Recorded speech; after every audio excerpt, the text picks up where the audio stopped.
Dang it, I was really hoping this one would be good.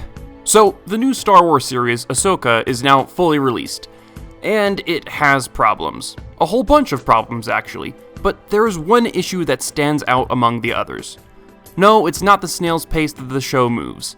It's not the wooden acting, even if it's annoying. No, it's not the actor for Baylan Skoll passing away, even though that sucks. No, the primary issue with Ahsoka is exposition. More accurately, the lack of exposition.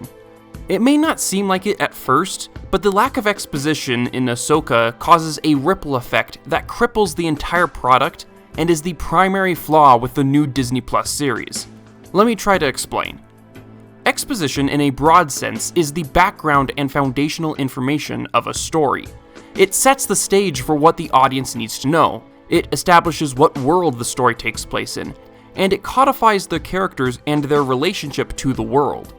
It's like wanting to have a party, but you didn't do any of the planning involved with getting the thing set up. Now your nephew doesn't have his birthday party because you were too busy playing Jedi Survivor. But just saying the definition of exposition won't help here, so I'll give an example of needed exposition. A couple of weeks ago, I was driving down a road that had a dog breeder we got our old dog from.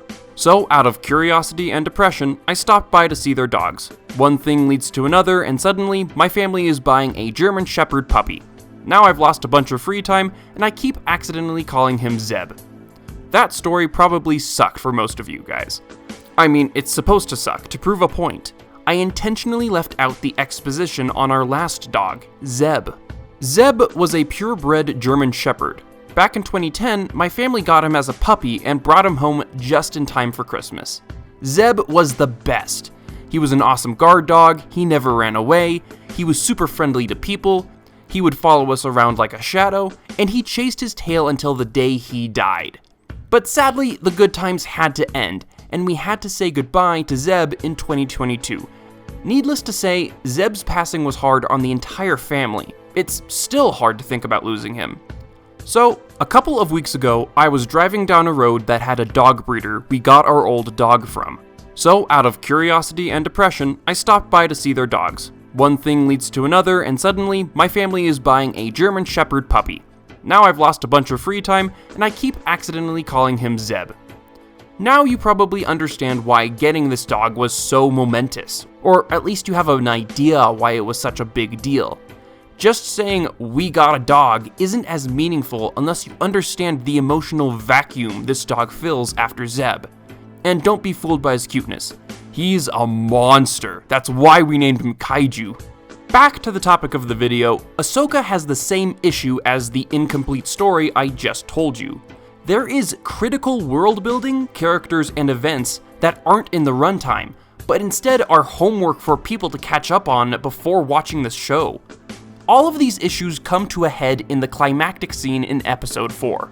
Episode 4 builds up to a scene where Sabine has a map leading to Grand Admiral Thrawn, and Baylan Skoll is trying to convince Sabine to give it to him instead of destroying it. Oh wait, I should probably include a spoiler warning.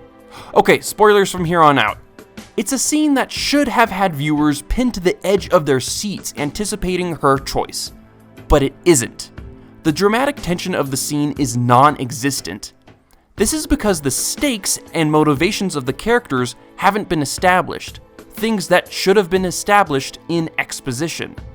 Ahsoka is primarily based off of the material of two animated TV shows, Star Wars The Clone Wars and Star Wars Rebels. The Clone Wars was an animated series that started airing in 2008.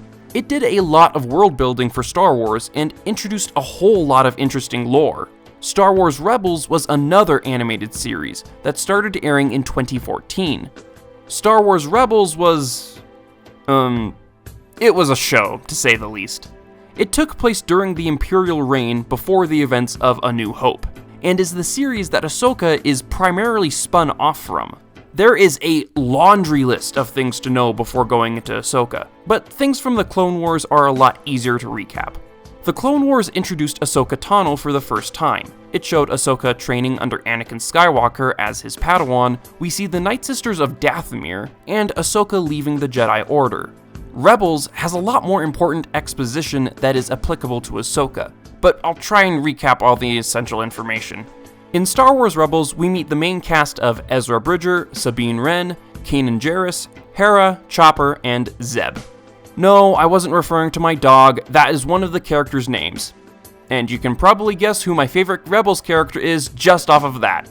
Other than the main cast, we are also introduced to Grand Admiral Thrawn, Hera and Kanan's child, who I don't care to look up his name right now, the interstellar star whales known as Purrgil, and the World Between Worlds. Yes, that's what the funny-looking area Ahsoka lands in is called. More importantly, we see the defeat of Thrawn and how Ezra Bridger used the Force to command the Purrgil to latch onto Thrawn's ship and drag him into some unknown region of space. Once Thrawn is defeated, Sabine is shown going off on an adventure with Ahsoka to find Ezra and bring him back home. Whew, that's a lot of important information, but it's not even the end of it. There are also events not shown in either animated series, and instead happened off-screen where we can only assume what exactly happened. Sabine being trained by Ahsoka Tano never happens in Rebels, and instead is only alluded to in conversations. But perhaps the worst of these is the destruction of Mandalore. Mandalore's destruction is important because Sabine's family dies, and this allegedly affects her training and causes a rift between Sabine and Ahsoka. And yet, despite how important these events and characters are, the show never bothers to put in the work to get everyone on the same level of understanding. All of these things should have been established to the audience at the beginning of the story. Going back to the scene in Episode 4, the lack of exposition is especially detrimental here. Sabine is being given two choices: destroy the map and condemn Thrawn to exile, or give the map to save Ezra Bridger. Thrawn is a dangerous Imperial officer, one of only a few who ever received the rank of Grand Admiral. Thrawn has the potential to unify the divided Imperial forces and continue on the Empire. On the other hand, Sabine still needs to save Ezra. At the end of Star Wars Rebels, she vowed to find Ezra and bring him home. Sabine has also lost her family to the destruction of Mandalore, and Ezra is one of the last people she has a strong sense of family with. She's torn between the decision of sacrificing Ezra for the greater good, or destroying the map and condemning Thrawn, something the audience should be able to sympathize with in this scene. However, since that exposition is missing, the audience's understanding of that tension is also missing, and therefore completely ruins this scene. The lack of exposition negatively affects many other plot points in Ahsoka, but this here is the scene that is most affected in the show. It doesn't make much sense why the exposition wasn't included in the show. Granted, the showrunners had 2 whole animated series to recap, but that still doesn't mean it couldn't have been done.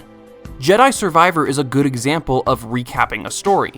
It has an option on the main menu screen that shows off the main characters that need to be known, briefly shows off some of the events in the last game, and presents it in a cool cinematic fashion, and within a small time frame. And beyond Star Wars, there are many other series that recap their predecessors very well. So does Ahsoka do this? No. All we get is a bland text scroll that doesn't even give us the information audiences are looking for. It's almost depressing how Ahsoka not only fails to deliver on its background information, but also is actively dragged down by how it ignored the exposition. I guess we all played a part in this disaster. For years, people have been complaining about exposition dumps, like they will inevitably kill your grandma while she's baking cookies. Someone on the writing team must have seen all those complaints and promptly decided to apply it to Ahsoka. So, when the time comes that some other Star Wars project comes along, let's just hope and pray that they don't forget to include the exposition yet again. Anyway, I need to go, because Kai is hungry and I need to go feed him. Like the video and subscribe if you want to, and I'll see you guys some other time. Bye.